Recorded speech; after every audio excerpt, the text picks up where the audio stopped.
April 18, 1968. Over the jungles west of Pleiku, a UH-1 Huey, callsign Ghost 6, was limping back toward base, its rotor shuddering with every desperate rotation. The bird had taken an RPG hit that ripped through the transmission bay, shattered hydraulic lines, and left half its tail rotor control gone. The crew chief was half conscious from shrapnel. The pilot was flying one-handed with a tourniquet on his arm, and by every Army manual ever printed, Ghost 6 should have augured straight into the canopy 5 minutes ago. But it didn't.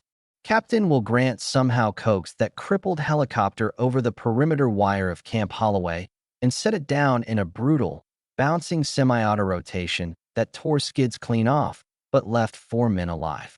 The bird collapsed on her belly, smoking, leaking fluid from every seam, but not burning.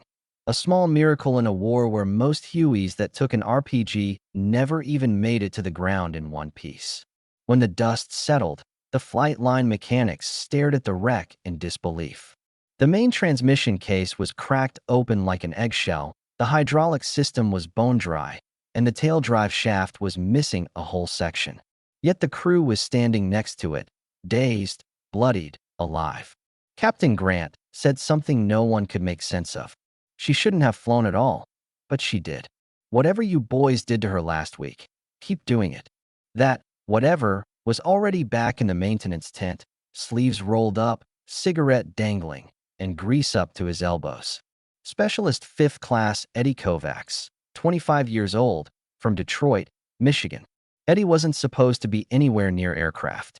His original MOS was vehicle mechanic, Jeeps, Deuces, APCs.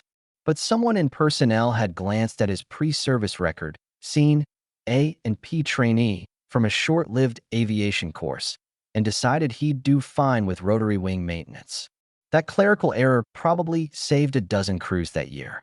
Kovacs wasn't book-trained. He was something worse and better.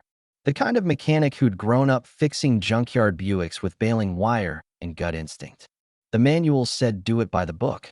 Eddie's rule was simpler. If it keeps the engine turning, it's fixed.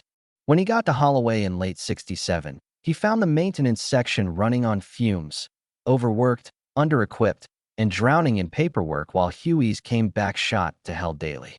Every crew chief had his own ritual, a prayer, a lucky patch, a bottle of whiskey. Eddie had a wrench and a brain that refused to accept unserviceable as a final word. The problem was simple, and everyone knew it, but no one said it out loud. The UH-1's hydraulic system was fragile as glass. One hit to the main servo line running under the floor, and you lost control pressure to the cyclic, collective, and tail rotor. The pilot might have 5 seconds to react, then nothing. The Huey became deadweight with a spinning main rotor. The Army's answer? Avoid getting hit. The jungle's answer? Good luck. By February 1968, the 119th Assault Helicopter Company had lost 8 birds in 1 month, half to hydraulics failing after small arms fire. The line chiefs were exhausted, the replacement parts were weeks late, and the brass was blaming pilot error. Kovacs didn't buy it. He started spending nights crawling under damaged Hueys, tracing the hydraulic lines with a flashlight between his teeth, following each connection like a detective. He noticed something. Every time a Huey took hits through the floor, the pressure dropped across multiple servos at once. The main pressure manifold sat in a perfect line with the skids, a straight shot for 7.62 rounds. Kovacs thought about redundancy, something he'd read in an old aviation magazine years back about B-17s having backup hydraulic circuits. The Huey didn't have that luxury. It had one pump, one path, one way to die. So he decided to cheat. The first forbidden fix.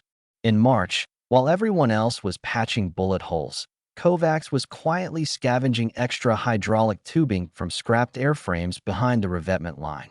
He found an intact tail rotor servo from a crashed bird and realized it had a built-in bypass valve, something the UH-1 manual never mentioned using in flight. He cut a section of tubing, rerouted it along the left side of the fuselage, and connected it directly from the hydraulic pump to the main servo manifold, but on a completely different path, shielded by the gearbox bulkhead. It wasn't pretty. It wasn't legal. And it definitely wasn't in the Army's TM 55-1520 manual. He added a small manual valve next to the pilot's seat, disguised under a hydraulic test port tag. In a failure, the pilot could flip it open, isolating the damaged section and feeding pressure through the backup line. It added weight, clutter, and 1,000 bureaucratic sins, but it worked. The first bird to carry Kovacs' system was Ghost 6. And when that RPG hit her transmission bay 3 weeks later, tearing through the main lines, the pressure didn't drop to zero. It bled out slow, steady, buying Captain Grant just enough time to auto-rotate and live. That night, when Eddie walked into the med tent, Grant grabbed him by the collar with his good arm. "You're the bastard who did it, aren't you?" "Depends what you mean by did it, sir." "I mean the reason we ain't dead." Word spread fast. Pilots started asking to fly birds that Eddie worked on. Crew chiefs traded cigarettes for his help. And by the end of April, there were 7 Hueys at Holloway running what the maintenance logs called Field Mod A17, auxiliary hydraulic routing. It was a lie, of course. There was no A17 in any official document. The brass notices. The trouble started in May, when a visiting inspection officer from Saigon came through to audit maintenance records. He crawled under one of Eddie's birds, looked at the extra hydraulic lines, and froze. "What the hell is this spaghetti?" Within an hour, Kovacs was standing in front of the company commander, covered in sweat and red dust, explaining why half the unit's aircraft now had undocumented modifications to critical systems. Captain Daniels, the CO, had seen enough men die to know what mattered. He just stared at Kovacs for a long moment, then said, "Specialist, if I sign off on this, and one bird crashes, you'll be court-martialed. You understand that?" "Yes, sir. And if I don't, more birds crash anyway. So here's what we're gonna do. I never saw it. You never wrote it. Now get back to work." That's how most revolutions start in wartime. Not with orders, but with someone quietly deciding the manual's wrong. By June, the 119th's loss rate had dropped by a third. The pilots didn't know why. The mechanics did. Kovacs' spaghetti plumbing had turned the Huey into something closer to bullet-resistant where it used to be tissue paper. But Eddie wasn't done. The hydraulics were only half the problem. The other killer was the fuel system. Hueys kept catching fire, not from direct hits, but from ruptured return lines running under the floor, where hot hydraulic fluid and aviation gas mixed. It didn't take much to turn a hit into an inferno. Kovacs had an idea that would make every safety officer faint. He started scavenging CO2 bottles from wrecked birds, fire suppression units that were usually one-shot deals. He rerouted one into the fuel bay, added a manual pull handle next to the pilot's left knee, and marked it test. In a fuel leak, the pilot could flood the compartment with CO2, buying precious seconds before ignition. He didn't ask permission. He just did it. And in July 1968, that small, hidden handle saved another Huey and another crew from burning alive over Quantum. When the recovery team brought that bird back, scorched but intact, the inspector from Saigon returned. This time, he didn't yell. He just stared at the modification and asked quietly, "Who's Eddie Kovacs?" Someone pointed toward the revetments. Eddie was there, shirt off, cutting bent tubing out of another bird, humming to himself. That was when the Army realized it had a problem it didn't know how to classify. Was Eddie Kovacs a maintenance genius or a walking breach of every aviation regulation they had? August 1968. The monsoon rains had turned Camp Holloway into a swamp of red mud and broken steel. Between the rotor wash and the humidity, the air itself felt like hydraulic fluid. For the first time in weeks, Eddie Kovacs wasn't under a Huey.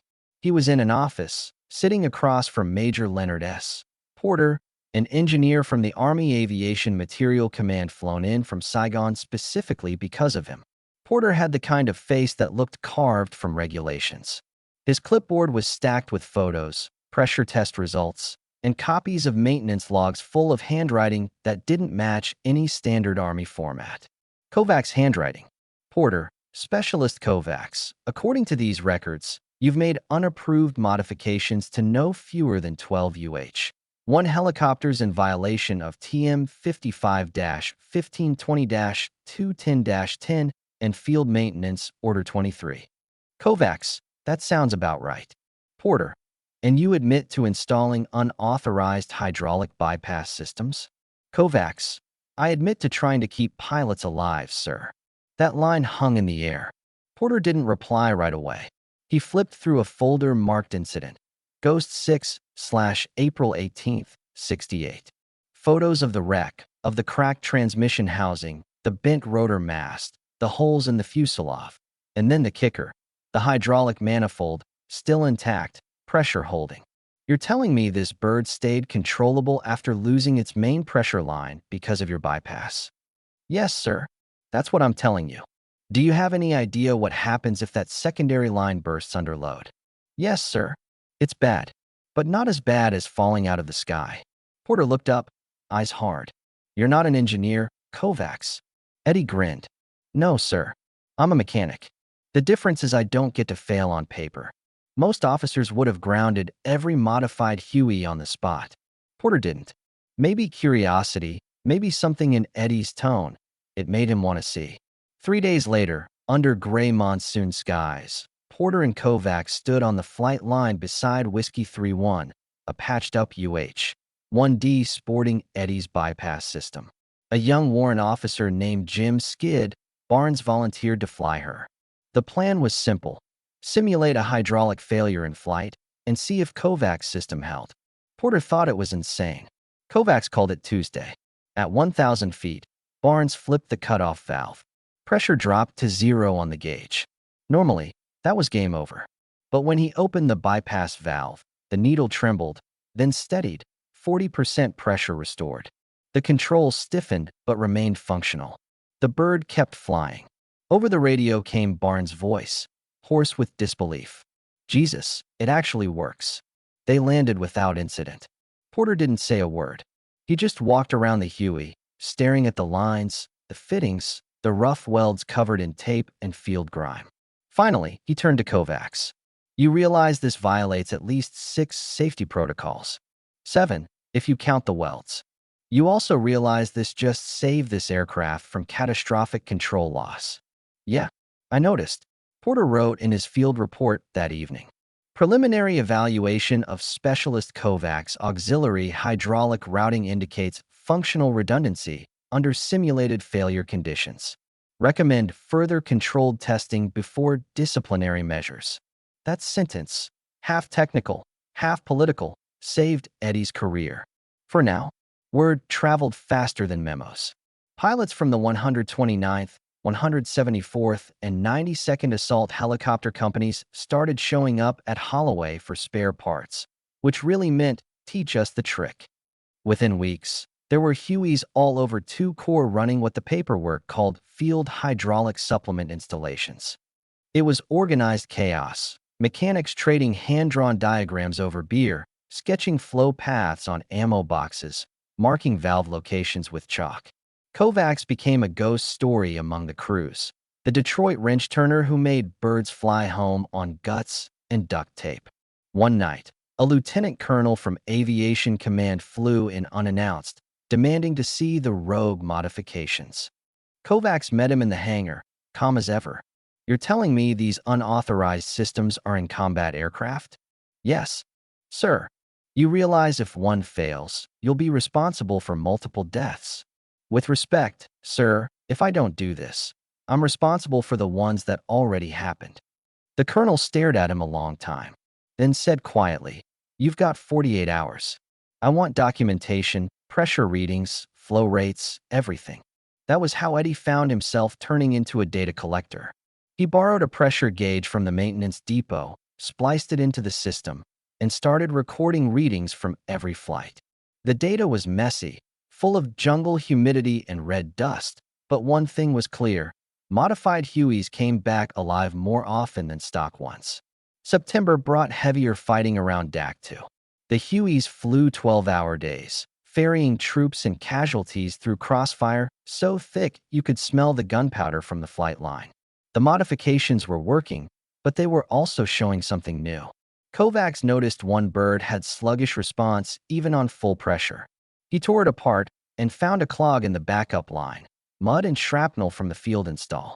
His fix had created redundancy, but also more potential failure. January 1970.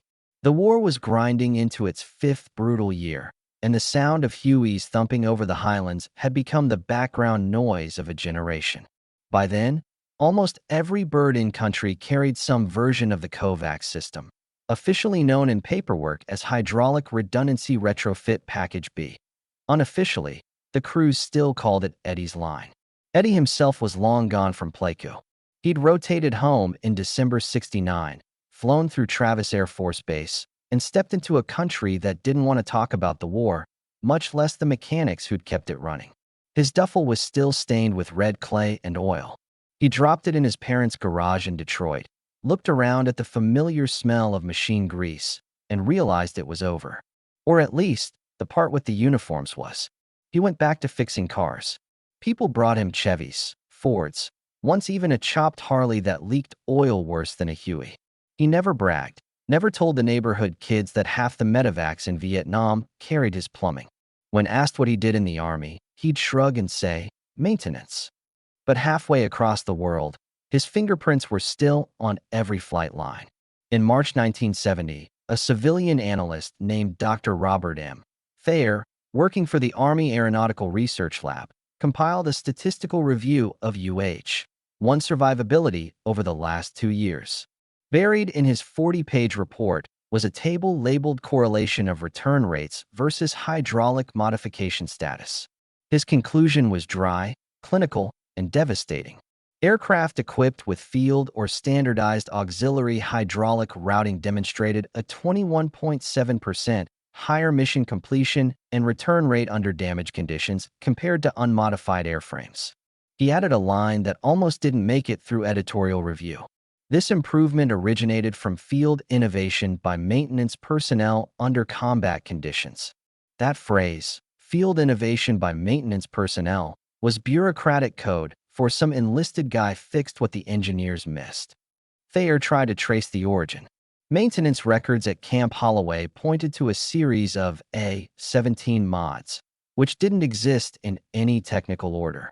Further digging led to a single name scrawled on an unsigned report from 1968, SP5E Kovacs. He sent an inquiry through channels asking if Specialist Kovacs was still in service. The reply came back in triplicate. Discharged, December 1969.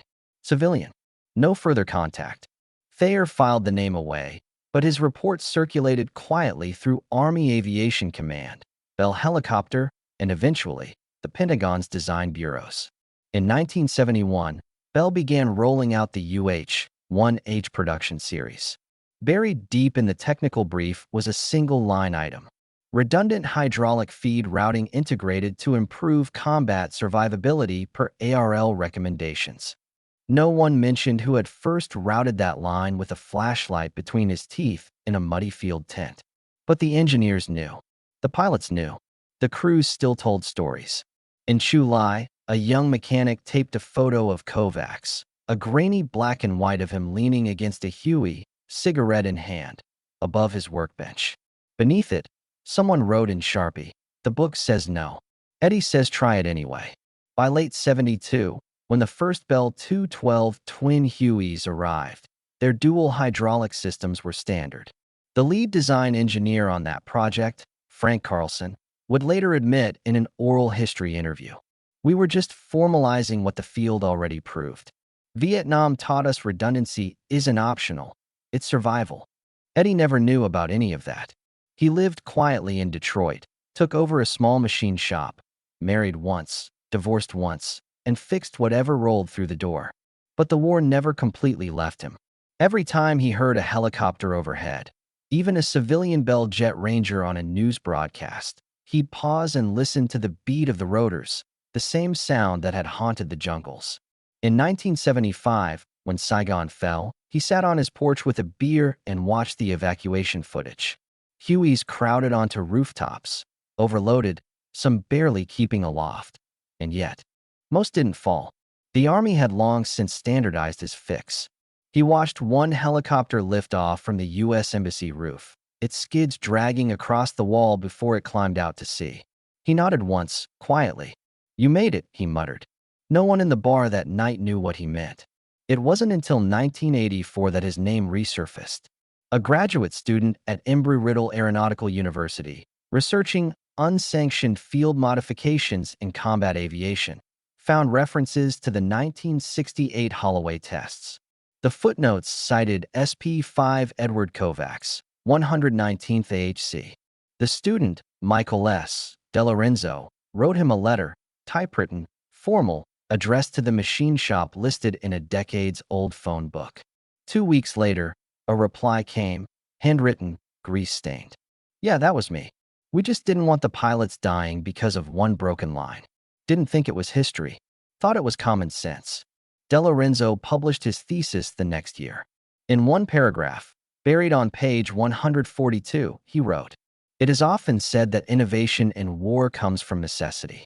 In the case of the UH-1's hydraulic redundancy, it came from one enlisted mechanic who ignored procedure in favor of survival." That thesis never made national headlines, but it made its way into the U.S. Army Aviation Museum archives at Fort Novosel, then Fort Rucker. Eddie's name, once buried under mud and paperwork, finally existed in print, even if only as a footnote.